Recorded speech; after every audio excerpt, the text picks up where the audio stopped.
Hello friends, मेरा नाम शिवम त्रिवेदी है और मैं लेके आया हूँ क्लास 10 एनसीईआरटी मैथ्स का chapter number 4 quadratic equations. Clear. इसके पहले की वीडियो में मैंने थर्ड चैप्टर कंप्लीट किया हुआ है। उसके पहले सेकंड वाला, उसके पहले फर्स्ट वाला, ये सीरियल वाइज चल रहे हैं। मेरी इसी प्लेलिस्ट में आपको सारे वीडियो मिल जाएंगे फर्स्ट से लेके फोर्थ चैप्टर तक के। क्लियर है। फोर्थ तब चल रहा है, थर्ड चैप्टर के कंप्लीट वीडियो। तो अभी यहाँ पर हम बिना टाइम वेस्ट किए हुए स्टार्ट करते हैं क्वाड्रेटिक इक्वेशंस। तो हमने सेकंड चैप्टर में पढ़ा था कि पॉलिनोमियल्स होते हैं। पहले तो पॉलिनोमियल होता है मोनो वाला, जिसमें लीनियर पॉलिनोमियल जिसको बोलते हैं, जिसमें कोई पावर नहीं होती है, जिसका सिर्फ एक ज़ीरो होता है। फिर उसके बाद आती थी क्वाड्रेटिक पॉलिनोमियल, जिसमें दो ज़ीरो होते थे और वो स्क्वायर में चलती थी। उसके बाद आती थी क्यूबिक पॉलिनोमियल, जो क्यूब में चलती थी और जिसके 3 ज़ीरोज़ होते हैं। ठीक है।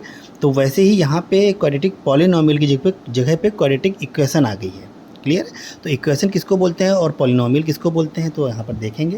बस बहुत छोटा सा डिफरेंस है पॉलिनोमियल और इक्वेशन में। तो जो हमारी क्वाड्रेटिक पॉलिनोमियल है उसका हम बेस यहाँ पर लिख लेते हैं ax² + bx + c। यह है क्वाड्रेटिक पॉलिनोमियल। क्लियर है। और अगर इसके इक्वल में हम जीरो लगा दें तो ये हो जाएगी क्वाड्रेटिक इक्वेशन। क्लियर है। अगर यहाँ पे इक्वल नहीं लगा हुआ है तो ये क्वाड्रेटिक पॉलिनोमियल है, और यहाँ पे अगर ये जीरो लग गया है इक्वल लगा के तो ये क्वाड्रेटिक इक्वेशन बन गई है। बस इतना फ़र्क है। और दूसरा इसमें क्या फ़र्क है कि इसको सॉल्व करने के बाद में जो x की वैल्यू आएगी उसको हम बोलेंगे रूट्स। वो इस इक्वेशन के रूट्स हैं। क्लियर है। और इससे सेकेंड चैप्टर में जो हमारी इक्वेशन आई थी पॉलिनोमियल, क्वाड्रेटिक पॉलिनोमियल, उसको सॉल्व करने के बाद में जो सॉल्व होके वैल्यू x की आती थी उसको हम बोलते थे ज़ीरो, है ना। वहाँ पे ज़ीरोज़ बोला जाता था और यहाँ पे बोलेंगे रूट्स। बस इतना फ़र्क है। और इस इक्वेशन को सॉल्व करने के लिए हम 3 मेथड आते हैं। पहला मेथड होता है मिडिल टर्म को स्प्लिट करना। दूसरा मेथड होता है इसको होल स्क्वायर बनाना। तीसरा मेथड होता है क्वाड्रेटिक इक्वेशन, क्वाड्रेटिक फार्मूला। ठीक है। तो अभी न्यू एडिशन में जो अपनी न्यू एडिशन 2023 में बुक आई है, तो ये इसमें सेकेंड वाला जो मेकिंग होल स्क्वायर वाला ये हटा दिया गया है मेथड। तो सिर्फ 2 मेथड पे हम चलेंगे। पहला मेथड होगा मिडिल टर्म स्प्लिट, दूसरा मेथड होगा क्वाड्रेटिक फार्मूला। क्लियर है। क्वाड्रेटिक फार्मूला में डायरेक्ट x की वैल्यू आती है और मिडिल टर्म को स्प्लिट करने के लिए हमको मिडिल टर्म को स्प्लिट करना होता है। बस वो मेथड आपको मैं यहाँ पे बताऊँगा और उसके आगे सीधे एक्सरसाइज पे ले चलता हूँ। तो यहाँ पर मिडिल टर्म को स्प्लिट करने के लिए देखिए, सबसे पहले क्या करेंगे हम, जो हमारा कांस्टेंट टर्म है c, उस कांस्टेंट टर्म की स्क्वायर वाले टर्म के कोफिशिएंट के साथ मल्टीप्लाई कराएंगे। क्लियर है। जो कांस्टेंट टर्म है उसकी स्क्वायर वाला टर्म की कोफिशिएंट के साथ मल्टीप्लाई कराएंगे तो क्या आ जाएगा, AC। क्लियर है। अब AC के ऐसे फैक्टर करने हैं जिनको ऐड करने पे या सब्ट्रैक्ट करने पे ये मिडिल टर्म आए। ठीक है। अब ऐड कब करेंगे, सब्ट्रैक्ट कब करेंगे, तो अगर ये जो प्रोडक्ट आया हमारा, ये वाला प्रोडक्ट अगर ये पॉजिटिव आया है तो फैक्टर्स को ऐड करना होगा, और अगर ये निगेटिव आया है तो हमको प्रोडक्ट्स को सब्ट्रैक्ट करना होगा। क्लियर है। इतनी सी बात। उसके बाद में यहाँ पर साइन कौन सा रहेगा, तो यहाँ पर अगर प्लस लगा हुआ है तो सब्ट्रैक्ट करने के बाद में प्लस कब आता है वो ध्यान देंगे, ऐड करने के बाद में प्लस कब आता है वो ध्यान देंगे। क्लियर है। अगर यहाँ पे माइनस लगा हुआ है तो सब्ट्रैक्ट करने के बाद में माइनस कब आता है वो ध्यान देंगे, और ऐड करने के बाद में माइनस कब आता है वो ध्यान देंगे। ठीक है। अब जब इसके क्वेश्चंस हम सॉल्व कराएंगे तो आपको ये अच्छे से समझ में आ जाएगा। क्लियर है। तो अभी सीधे एक्सरसाइज पे आपको ले चलते हैं। इसमें क्वाड्रेटिक इक्वेशन में ज़्यादा इंट्रोडक्शन नहीं है। अब जब आप क्वेश्चन को सॉल्व करते जाएंगे धीरे धीरे आपको इसके बारे में पता चलता चला जाएगा। तो क्वेश्चन एक्सरसाइज 4.1 है। इसका पहला क्वेश्चन क्या कह रहा है कि check whether the following are quadratic equations. कह रहा है चेक करो क्या जो नीचे लिखी हुई हैं इतनी सारी इक्वेशंस, क्या ये क्वाड्रेटिक हैं या नहीं हैं। क्लियर है। तो अभी हमने पीछे देखा क्वाड्रेटिक इक्वेशन हमारे जो वेरिएबल होता है उसकी पावर 2 के फॉर्म में चलती है ना। ax² + bx + c, उसमें एक स्क्वायर वाले का कोफिशिएंट रहेगा, एक x का कोफिशिएंट रहेगा और एक कांस्टेंट टर्म रहेगा। क्लियर है। तो यहाँ पर बस चेक कर लेते हैं क्या इक्वेशन में स्क्वायर वाला टर्म है या उसके अलावा कोई और आ रहा है। अगर स्क्वायर वाला है तो ये क्वाड्रेटिक इक्वेशन है, अगर नहीं है तो ये क्वाड्रेटिक इक्वेशन नहीं होगी। तो देखेंगे सबसे पहले x + 1 का whole square is equal to 2 × x - 3। जब हम इसको सॉल्व करेंगे a + b का होल स्क्वायर लगा के, तो इस साइड तो स्क्वायर आ जाएगा x का और इधर हो जाएगा ये x। तो ये पूरी की पूरी इक्वेशन आप ध्यान से देखेंगे तो ये स्क्वायर में ही रहेगी। इसको ओपन कर लेते हैं। x² + 1 + 2x is equal to 2x - 6। Clear है। तो ये 2x तो इधर से कैंसिल आउट हो गया, ये हो जाएगा x² इज इक्वल टू -6 - 1।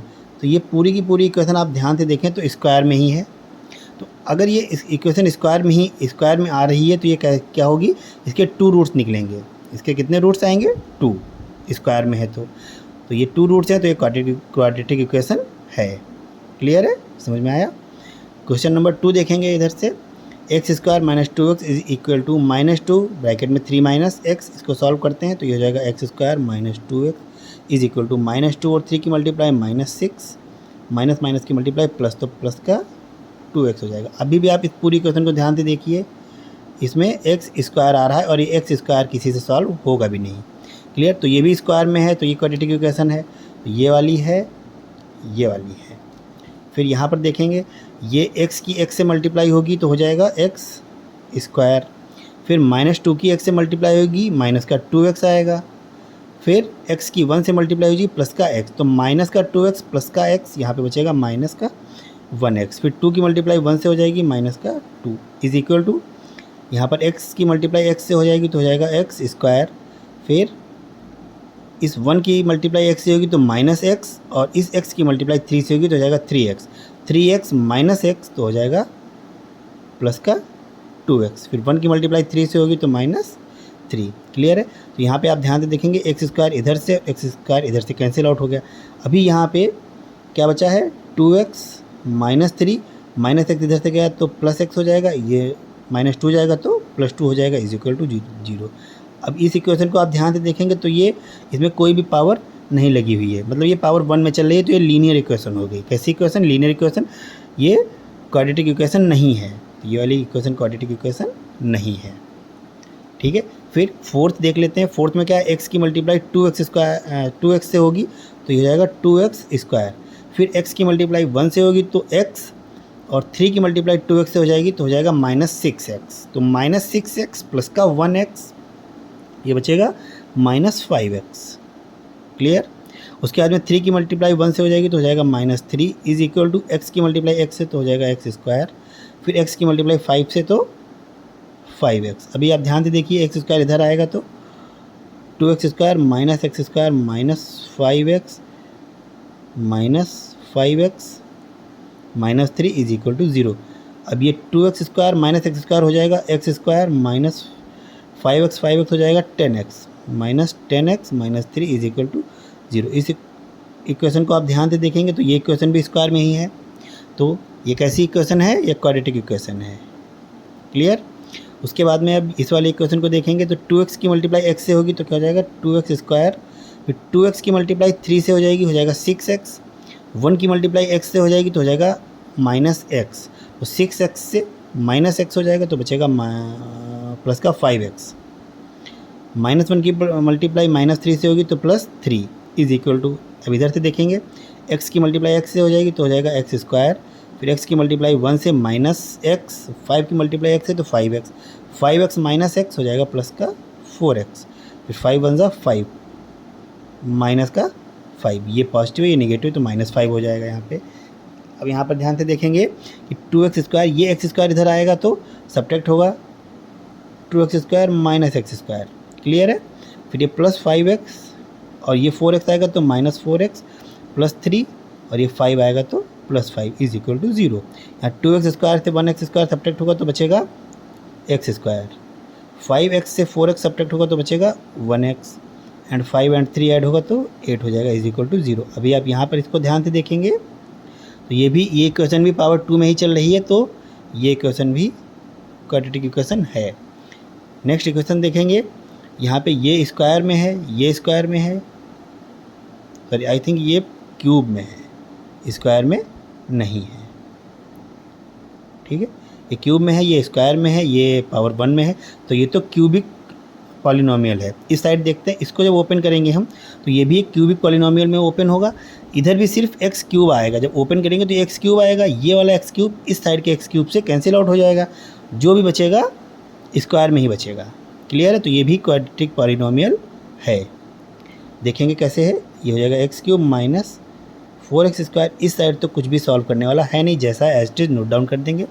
इधर a माइनस बी का होल क्यूब वाला फॉर्मूला लगाएंगे तो हो जाएगा a cube minus b cube minus दोनों की मल्टीप्लाई का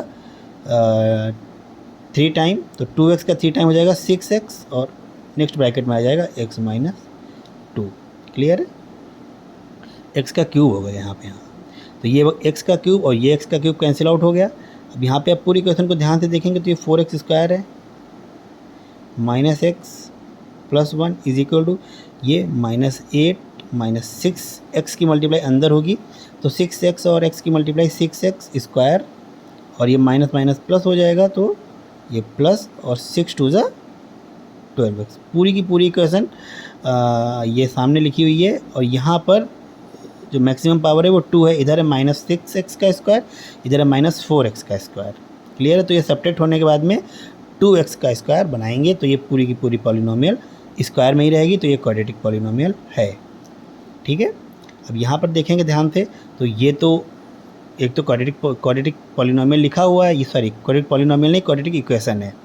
ये क्वाड्रेटिक पॉलिनोमियल इधर लिखा हुआ है, इसको ओपन करेंगे तो ये भी क्वाड्रेटिक पॉलिनोमियल हो जाएगा। उसके बाद में अब इधर से एक्स स्क्वायर कैंसिल आउट हो जाएगा, तो जब एक्स स्क्वायर कैंसिल आउट हो गया तो यहाँ पर स्क्वायर बचेगा नहीं, तो ये क्वाड्रेटिक पॉलिनोमियल नहीं है। इसको एक बार सॉल्व करके देख लेते हैं। तो x square plus 3x plus 1 is equal to x square plus 2 square minus दोनों की मल्टीप्लाई का डबल, तो हो जाएगा 4x। ये एक्स स्क्वायर कैंसिल आउट हो जाएगा। अब पूरी इक्वेशन में देखिए, यहाँ पे x है, स्क्वायर नहीं लगा हुआ, यहाँ पे x है, स्क्वायर नहीं लगा हुआ, तो इसका मतलब ये क्वाड्रेटिक इक्वेशन नहीं है।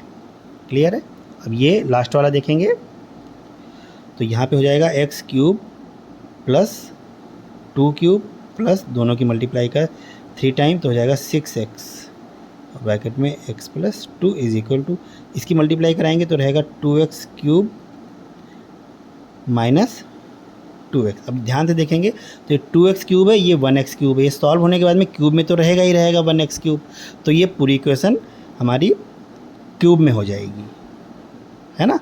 स्क्वायर तो आएगा लेकिन इक्वेशन क्यूब में रहेगी, तो ये क्वाड्रेटिक इक्वेशन नहीं है। क्लियर है, तो ये पहला क्वेश्चन सॉल्व हो गया। ये सिर्फ आपको ये बताना था कि ये क्वाड्रेटिक इक्वेशन है या नहीं है। तो इस तरह से आप ध्यान देके देख सकते हैं कि कहाँ पे स्क्वायर बन रहा है, कहाँ पे क्यूब बन रहा है, और कहाँ पे लीनियर इक्वेशन आ रही है। क्लियर है, तो जहाँ पे स्क्वायर बचेगा सिर्फ वही इक्वेशन हमारी क्वाड्रेटिक इक्वेशन होगी। अब क्वेश्चन नंबर 2 क्या कहता है अभी देखेंगे। क्वेश्चन नंबर 2 कह रहा है कि represent the following situations in the form of quadratic equation. अच्छा, तो ये सिर्फ रिप्रेजेंट करनी है, ये इक्वेशंस हमको रिप्रेजेंट करनी है, इन इक्वेशंस को सॉल्व नहीं करना है, सिर्फ रिप्रेजेंट करके दिखा देंगे। तो देखिए पहला क्वेश्चन क्या कह रहा है, कह रहा है the area of rectangular plot is 528 metre square. जो एरिया है रेक्टेंगुलर प्लॉट का वो है 528 मीटर स्क्वायर। फिर the length of the plot is 1 more than twice its breadth. जो लेंथ है वो एक ज़्यादा है, किससे एक ज़्यादा है, ब्रेथ के ट्वाइस से, मतलब ब्रेथ को हम डबल कर देंगे, उसके बाद भी उसमें 1 यूनिट ऐड करना पड़ेगा। ठीक है, फिर we need to find the length and breadth. तो यहाँ पर सबसे पहले लेट कर लेते हैं। क्या लेट करेंगे, जो छोटी साइड है उसको लेट करते हैं पहले, लेट द ब्रेथ। ब्रेथ हमेशा छोटी रहती है तो ब्रेथ को लेट कर लेंगे, x हो गई। क्लियर है, तो जो लेंथ आएगी यहाँ पे, अब यहाँ पे ध्यान देने वाली बात है कि कंडीशंस को अप्लाई करेंगे यहीं पे लेट करते टाइम। अब और उसमें चैप्टर 3 में क्या करते थे, फटाफट से y मान लिया, उसके बाद में वो किया था, सॉल्व किया था, लेकिन इस यहाँ पर हमको कंडीशन के अकॉर्डिंग करना पड़ेगा। अब देखिए जो लेंथ है वो बता रहा है, length of the plot is 1 more then the twice its breath, कि ब्रेथ को अगर हम ट्वाइस करके 1 ऐड कर दें तो लेंथ आ जाएगी, तो ब्रेथ को ही डबल करके 1 ऐड कर दिया तो ब्रेथ आ गई। ठीक है, क्लियर। अब अगली चीज़ ये पहले ही दे चुका है, क्या, area of rectangular plot is 528। तो एरिया यहाँ पर निकालेंगे area of plot is equal to 528 metre square. तो एरिया क्या होता है, एरिया होता है लेंथ इंटू ब्रेथ। यहाँ पर रेक्टेंगुलर प्लॉट है तो रेक्टेंगल का एरिया लगेगा 528। लेंथ की जगह पे रखेंगे 2x + 1 और ब्रेथ पे आ जाएगा x इज इक्वल टू 528। इसको सॉल्व करेंगे तो x की मल्टीप्लाई 2x से होगी तो हो जाएगा 2x स्क्वायर प्लस x की मल्टीप्लाई 1 से रहेगी तो x 528 इधर आ जाएगा, ये ऐसे। तो ये इक्वेशन फॉर्म कर दी हमने। फिर सिर्फ रिप्रेजेंट करना था इस सिचुएशन को इक्वेशन की फॉर्म में। अब अगर इस इक्वेशन को हम सॉल्व करेंगे तो x की वैल्यू आ जाएगी और x की वैल्यू आ गई तो हमारी लेंथ भी मिल जाएगी और ब्रेथ भी मिल जाएगी। तो ये कह नहीं रहा है फाइंड करो, वो कह रहा है वी नीड टू फाइंड, हमको ज़रूरत है फाइंड करने की। तो कैसे फाइंड करेंगे हम, ये इक्वेशन हमने बना दी है, अब ये अपने आप फाइंड करेंगे, ठीक है। फिर अभी देखते हैं क्या कह रहा है अगला क्वेश्चन कि the product of two consecutive positive integers is 306, we need to find the integers. यहाँ पर ये 2 लिखा हुआ है, सेकंड क्वेश्चन का सेकंड पार्ट है, क्वेश्चन 2 नहीं है, दूसरे क्वेश्चन का दूसरा वाला पार्ट है। तो पहले क्या कह रहा है, the product of two consecutive positive integers. तो यहाँ पर जो इंटीजर्स हैं वो कैसे हैं, कंसेक्यूटिव हैं और पॉजिटिव भी हैं। तो लेट करने में आसानी रहेगी हमको कि let the first integer is equal to x। पहले इंटीजर को हमने x लेट कर लिया, तो जो दूसरा इंटीजर होगा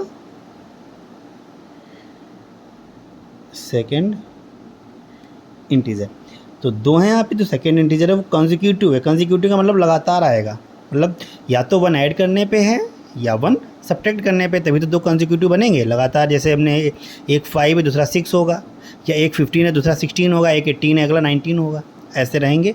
तो जो सेकेंड इंटीजर आएगा वो कंसेक्यूटिव है, इसमें 1 ऐड कर देंगे, ये आ जाएगा। फिर क्वेश्चन क्या कह रहा है कि the product of two consecutive, जो प्रोडक्ट है वो कितना दिया गया है 306। तो प्रोडक्ट यहाँ पे कैसे निकालेंगे, लिखेंगे product of integers is equal to 306। तो जो इंटीजर्स का प्रोडक्ट है वो 306 आया। प्रोडक्ट कैसे निकालते हैं, पहला इंटीजर लिखेंगे और दूसरे इंटीजर से मल्टीप्लाई करा देंगे तो यही तो प्रोडक्ट आएगा, और ये प्रोडक्ट है 306। x की मल्टीप्लाई x से होगी तो x स्क्वायर प्लस x की मल्टीप्लाई x 1 से होगी तो x, और 306 इधर आ जाएगा। तो ये इसको आप ध्यान से देखेंगे तो ये कैसी है, स्क्वायर में है, और ये क्वाड्रेटिक पॉलिनोमियल इक्वेशन हमारी बन गई है। इसको सॉल्व करने के बाद में x की वैल्यू आ जाएगी, x की वैल्यू आएगी तो हमारे दोनों इंटीजर्स आ जाएंगे। क्लियर है। यहाँ पर इस इक्वेशन को सॉल्व नहीं करना है, ध्यान रखिएगा, सिर्फ इतना कह रहा है कि represent the following situations into the quadratic equation, है ना। फिर उसके बाद में इसी का थर्ड पार्ट, दूसरे क्वेश्चन का थर्ड पार्ट ये है। ये कह रहा है, क्या कह रहा है देखिए कि Rohan's mother is 26 years older than him. जो रोहन की माता जी हैं वो रोहन से 26 साल बड़ी हैं, है ना। फिर कह रहा है कि the product of their edges 3 years from now will be 360। तो यहाँ पर 2 कंडीशन दी गई। पहले तो कहा गया है कि जो माता जी हैं वो 26 साल बड़ी हैं, तो यहाँ पर हमको आसानी होगी उनकी एज को लेट करने में, है ना। तो लेट द रोहन से सबसे पहले यहाँ पर करेंगे let the Rohan's age is equal to x।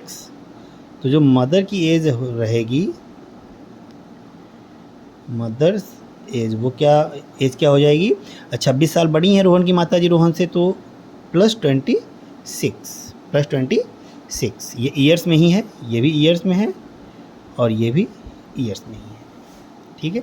फिर ये कह रहे हैं, क्या कह रहे हैं कि the product of their edges, इनकी एजेस का प्रोडक्ट, तो प्रोडक्ट निकालना है। 3 years from now will be, मतलब 3 साल बाद का प्रोडक्ट निकालना है। तो 3 साल बाद का प्रोडक्ट, 3 साल के बाद, अब यहाँ पर लिखेंगे after 3 years Rohan's age is equal to x + 3, और जो उनकी माता जी होंगी मदर्स एज क्या हो जाएगा, x + 26 + 3, ये हो जाएगा x + 29। तो 3 साल के बाद में जो रोहन की एज आई वो ये आई, जो उनकी माता जी की एज आई वो ये आई। अब इनका प्रोडक्ट क्या होगा 360। क्लियर, समझ में आया? तो यहाँ पे देखेंगे रोहन की एज है x+3 और रोहन की माता जी की एज है x+29 और जिनका प्रोडक्ट है 360। क्लियर है? अब यहाँ पर मल्टीप्लाई कराएंगे, x की मल्टीप्लाई x से हो जाएगी तो x स्क्वायर हो जाएगा, x की मल्टीप्लाई 29 से हो जाएगी 29x, फिर 3 की मल्टीप्लाई x से होगी तो 3x और प्लस 29 की मल्टीप्लाई 3 से होगी तो 87 इज इक्वल टू 360। ठीक है, इसकी मल्टीप्लाई करने का क्या तरीका होता है कि हम एक ब्रैकेट के फर्स्ट टर्म को उठाते हैं, अगले पूरे ब्रैकेट से मल्टीप्लाई करा देते हैं, फिर दूसरे टर्म को उठाते हैं और दोबारा से पूरे ब्रैकेट से मल्टीप्लाई करा देते हैं। इस तरह से पूरी इक्वेशन की मल्टीप्लाई हो जाती है हमारी। तो यहाँ पर हो जाएगा एक्स स्क्वायर 29x और 3x ऐड करेंगे तो हो जाएगा 32x, फिर plus 87 minus 360 is equal to 0। अब यहाँ पे इसको सॉल्व कर देंगे तो इक्वेशन कंप्लीट हो जाएगी हमारी। 32x इसको सब्ट्रैक्ट होगा ये, तो कैसे सब्ट्रैक्ट कराएंगे? छोटा नंबर ये है, ये बड़ा नंबर, इससे सब्ट्रैक्ट कराएंगे तो 0 से 7 सब्ट्रैक्ट होता नहीं है, 10 हो जाएगा, 10 से 7 सब्ट्रैक्ट होगा 3, इधर रहेगा 5 से 8 सब्ट्रैक्ट नहीं होगा तो इधर से हम 10 बोरो लेंगे तो ये हो जाएगा कितना 15 से 8 सब्ट्रैक्ट कराएंगे तो 7, इधर बचेगा 273 इज इक्वल टू 0। ये इक्वेशन हमारी एक फॉर्म हो गई। क्लियर है? बस एक हमें पता है इक्वेशन फॉर्म करके छोड़ना है, पूरा क्वेश्चन सॉल्व नहीं करना है। फिर अगला क्वेश्चन क्या कह रहा है, पढ़ेंगे कि a train travels a distance of 480 km at a uniform speed, if the speed had been 8 km/h less than it would have taken 3 hours more to cover the same distance, मतलब उसी distance को cover करने में 3 घंटे ज़्यादा लेगी। हाँ, अब ये क्वेश्चन क्या कहता है, देखिए यहाँ पहले अच्छे से समझेंगे। अ train travels a distance of 400 km at a uniform speed, एक ट्रेन है जो ट्रेवल कर रही है, डिस्टेंस कितनी है 480 किलोमीटर। ठीक है, लिख लेते हैं यहाँ पे distance is equal to 480, speed हमको नहीं पता है तो स्पीड लेट कर लेंगे, क्या रहेगी x, और टाइम भी हमको नहीं पता है तो टाइम क्या लेट कर लेते हैं t। क्लियर है? तो कह रहा है ये एक यूनिफॉर्म स्पीड से जा रही है, 480 किलोमीटर की डिस्टेंस है तो एक यूनिफॉर्म स्पीड से जा रही है, तो वो जितना भी टाइम लेती है हम लेट कर लेते हैं, उसने t घंटे का टाइम लिया, t आवर्स का। फिर वो कहता है अगर इसकी स्पीड को 8 किलोमीटर पर घंटे कम कर दिया जाए, कि पहले स्पीड x थी अब स्पीड हो जाएगी x-8, तो जो टाइम होगा वो 3 घंटे ज़्यादा हो जाएगा। ठीक है, तो हम यहाँ पर क्या अब थोड़ा सा साइंस में मूव करते हैं। साइंस में क्या फार्मूला था हमारा, time is equal to distance upon speed, ऐसे ही तो टाइम निकालते थे। तो यहाँ टाइम हो जाएगा t, डिस्टेंस हो जाएगा 480 और स्पीड हो जाएगा x, यहाँ से ये t आ गया। ठीक है, उसके बाद में फिर क्या कह रहा है, यहाँ पर देखेंगे इस जगह पर कि अगर स्पीड को हम 8 घंटे लेस कर देते हैं, यहाँ पर लिखेंगे if speed x is equal to x-8, अगर स्पीड x-8 8 घंटे कम हो गई, 8 घंटे पर आवर कम हो गई, तो जो टाइम लगेगा वो 3 घंटे ज़्यादा लगेगा उसी डिस्टेंस को कवर करने में। ये इक्वेशन बनाना इंपॉर्टेंट है। यहाँ पर ध्यान दीजिएगा कि स्पीड को घटाया गया, देखिए स्पीड घटेगी तो टाइम बढ़ेगा, स्पीड बढ़ेगी तो टाइम घटेगा। ठीक है, कितना घटेगा कि मतलब कि हमको स्पीड को कितना कम करना है तो टाइम कितना बढ़ेगा, क्वेश्चन बताएगा। स्पीड को कम करना है 8 किलोमीटर पर आवर ऐसे, और टाइम हमारा बढ़ेगा 3 आवर्स से ऐसे। ठीक है, अब यहाँ पर t की जगह पे क्या पुट करेंगे 480/x, पीछे से यहाँ से t उठाएंगे 480/x और यहाँ पुट कर देंगे 480/x, और ये वाला टर्म आ जाएगा इधर -480/x-8 इज इक्वल टू, ये 3 उधर जाएगा तो -3। क्लियर है? अभी इसको सॉल्व किया जाएगा, एलसीएम लेंगे इसका और इसका एलसीएम। कैसे? इसका एलसीएम तो आएगा नहीं, इसकी मल्टीप्लाई करानी पड़ेगी x -1। अब x-1 की मल्टीप्लाई इधर और x की मल्टीप्लाई इधर होगी, तो 480 की मल्टीप्लाई x से होगी तो 480x, और 1 से होगी तो -480। क्लियर है? फिर x की मल्टीप्लाई इधर होगी तो -480x, clear, is equal to -3। अभी यहाँ पर ध्यान से देखिए, ये 480x माइनस ये 480x पॉजिटिव कैंसिल आउट हो गया, ठीक है। अब यहाँ पे -480 अपॉन में x की मल्टीप्लाई x से x² minus x is equal to -3। अब यहाँ से ये वाला माइनस, इधर से ये वाला माइनस कैंसिल आउट हो जाएंगे।